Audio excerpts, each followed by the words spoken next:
O Supremo Tribunal Federal suspendeu novamente o julgamento da ação que trata do marco temporal de territórios indígenas no Brasil.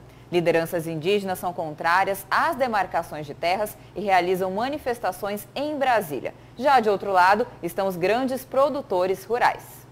E é para falar sobre esse e outros assuntos que está ao vivo aqui no Jornal do Meio-Dia o deputado Neri Geller, que é o vice-presidente da Frente Parlamentar da Agropecuária na Câmara dos Deputados. Boa tarde, deputado. Boa tarde, Lúcio. Boa tarde, Camila. É um prazer estar com vocês, principalmente conversando com a sociedade cuiabana e de todo o estado de Mato Grosso.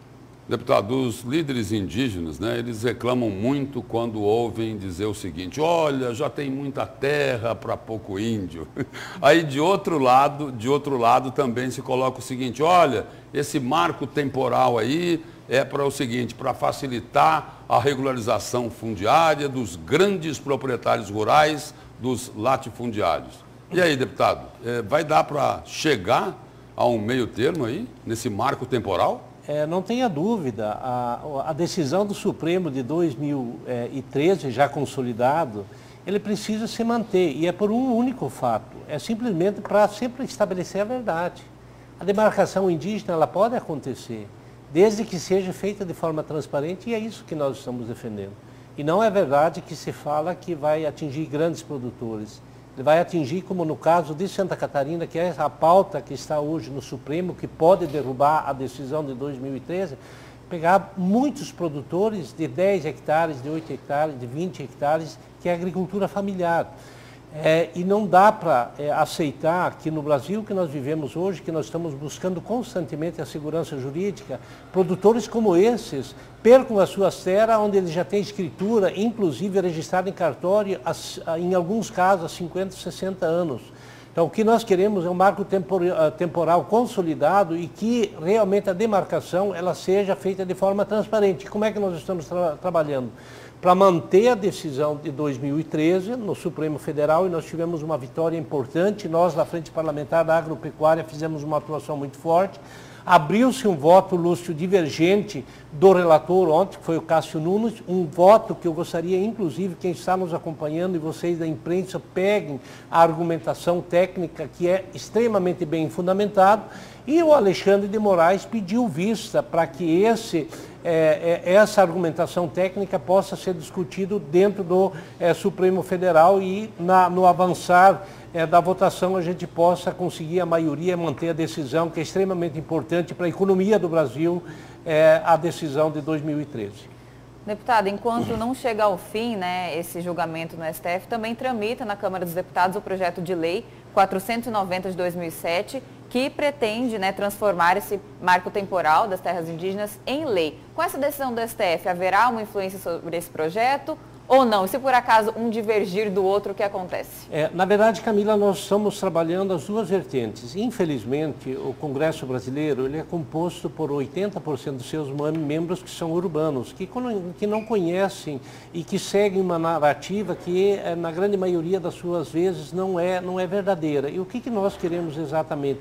Trazer essa argumentação à luz do dia, discutir isso com a sociedade urbana, inclusive, com a grande mídia nacional, que ninguém está querendo prejudicar as comunidades indígenas. Pelo contrário, nós queremos esse debate franco e aberto para dentro da discussão nacional. E com isso, nós estamos trabalhando, sim, a argumentação no Supremo e também, Lúcio, a discussão do PL 490. Eu não tenho nenhum medo de fazer esse enfrentamento, porque ele é benéfico, inclusive, para as comunidades indígenas. Dá-se a João o que é de João. Nós não podemos ser injusto e muitas vezes por interesses internacionais prejudicar toda a economia do país. E Lúcio, não é só a economia do país. É comida na mesa mais barata do povo brasileiro e de compromissos internacionais firmados. Milhões, quase 1 bilhão de pessoas são alimentados pela produção nacional brasileira. E se nós voltarmos e tirarmos da produção áreas que estão consolidadas dentro dos parâmetros legais, da legislação ambiental, dentro do direito de propriedade, se nós tirarmos essas propriedades, nós vamos estar fazendo o mal não só para os produtores, mas principalmente para a sociedade. sociedade brasileira. Agora, tem líderes indígenas que colocam o seguinte: se o marco temporal for aprovado dentro, né, daquilo que pregam, né, os líderes empresariais rurais, estaria sendo oficializada a grilagem no campo. Lúcio, eu desafio aqui e faço e proponho até um debate. Trago os indígenas aqui para nós discutir. Ouvem os dois lados. Quem são os indígenas que estão contra o marco temporal? Pega o Parecis, pega o Sangradouro, pega os Chavantes. A grande maioria é a favor. Tem alguns indígenas que são manipulados por ONGs, infelizmente, e que têm essa posição. Mas nós temos uma grande fatia que está a nosso favor, com certeza, querendo defender o que é justo, o que é correto. Deputado, e se por acaso for estabelecido, né, que o marco temporal, na verdade, for rejeitado o marco temporal, hoje a gente sabe que mais de 100 milhões de hectares são destinados para terras indígenas. A quanto que vai chegar isso? E principalmente na Amazônia, na verdade, né? Isso talvez não teria uma influência tão grande assim na agricultura, já que é uma área de mata? Veja bem, Camila, é por isso que é bom conversar sobre isso. A pauta que está no Supremo hoje é uma demanda do Estado de Santa Catarina. Isso vai atingir o país inteiro. Mato Grosso do Sul, Paraná, estados e municípios que já estão consolidadas suas áreas há muito tempo. A Amazônia também, em alguns casos. Mato Grosso, a gente pega o município de Tabaporã. E aquilo que você falou hoje são 100 milhões de hectares de todo o território nacional, cerca de 11%. Que já é reserva indígena. Se nós derrubar esse marco e efetivar o que está em estudo, vai para 26% de todo o território nacional que pode ser transformado em reserva indígena. Isso é humanamente impossível a gente conseguir fazer isso. Por quê? Porque nós vamos eliminar vastos campos de produção que geram alimento, feijão e arroz para a mesa do povo brasileiro. Essa discussão tem que acontecer. Então nós vamos perseguir, sim, regulamentação no Congresso Nacional, mas mantendo o marco regulatório, um marco temporal que foi consolidado no Supremo em 2013. Deputado, sobrou pouco tempo para falar de política, mas dá para fazer ainda uma pergunta. Aqui em Mato Grosso tem, assim, muito político assanhado, né, estimulando a candidatura aí do ministro da infraestrutura do governo Jair Bolsonaro, Tarcísio de Freitas, para disputar o Senado aqui no estado. Nélio já se colocou aí como pré-candidato ao Senado, né? Às vezes não admite publicamente por uma questão de estratégia política. E aí, como é que fica? E aí o senhor vai disputar lá a vaga de candidato a vice na chapa, na provável chapa de Mauro Mendes à reeleição? A discussão de vice está completamente fora e eu sempre deixei muito claro para vocês da imprensa. Primeiro porque o governador Mauro Mendes nem definiu se vai ser candidato e não é o meu projeto, não é o projeto do nosso grupo e nem do meu partido. O nosso projeto está no radar, sim, uma candidatura ao Senado no ano que vem, até porque o que está me credenciando é o nosso grupo e é também o trabalho que nós estamos fazendo. Quando o senhor fala nosso grupo, eu posso entender o seguinte, que seguindo a orientação do ex-ministro Blairo Matos. Não. O ministro Blairo é uma pessoa influente que é ouvido, sim. Qualquer um gostaria de ter o apoio do ministro, até pela sua densidade eleitoral. Eu estou falando do meu partido, do Partido Progressista, que está fechado. Eu estou falando do grupo de parlamentares que apoiou o senador Carlos Favaro. Vou citar, inclusive, nomes aqui, como o deputado Nininho, Valmir Morreto, Eliseu do Nascimento.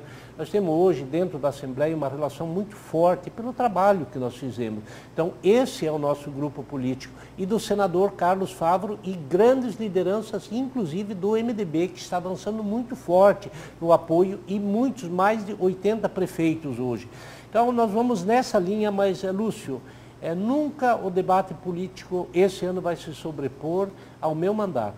Eu vou me preparar para estar bem posicionado politicamente e eleitoralmente. Como é que se faz isso? Através de fazer politicagem, que não é o meu caso, eu não faço isso. Mas não ali na frente, para ser candidato ao Senado. Mas faço o trabalho de base, junto com prefeitos, com vereadores e com o setor.